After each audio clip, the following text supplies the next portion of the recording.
We saw lots of classic matchups throughout MPL Philippines' history, Blacklist and Omega being one of them. There is a lot of history going on here. We have players we've always known like Rebo, and some newer ones like Yue. Much like the drafting phase, Game 1 early game was all about the mind games. Not much kills, both teams were very careful, but Blacklist managed to take down 3 turrets in about 9 minutes. Sensui's instincts are always on point, but so was the Appraiser's wrath in this teamfight. Blacklist struggled for a few minutes, but their patience definitely paid off. A pickoff is a pickoff, and now they're finally leading.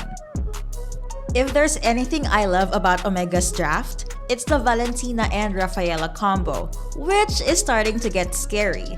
We are seeing the power in their draft. At some point, they even managed to take Sensui and Edward down.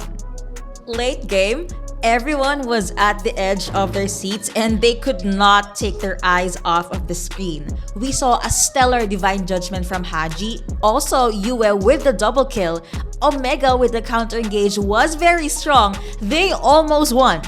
Almost. But they forgot about one thing. Well, one person. Agent Zero. Edward sneakily went to Omega's base and ended game number 1. Game number 2 were miles away from being quiet. Ryota and Rebo had a good start which led to Omega getting the upper hands when it comes to rotations. They were leading, so Omega wanted to go macro. They have their eyes set on the Lord, but Edward, with one slash from his Benedetta, steals it. Now Omega has an easier time on their defense solely because of their draft, which begs the question, how can Blacklist close this out? This series is like fighting fire with fire.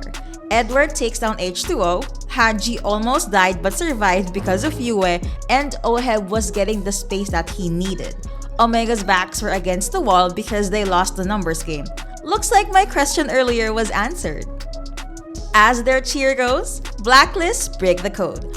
Omega no longer had turrets, Yue's damage was too much, Haji did the perfect initiate and was followed up by Edward, and with jump out for 32 seconds plus Oheb targeting anyone that he wants, you can hear the agents' cheers as their favorite team closes out week number 2 with a 2-0.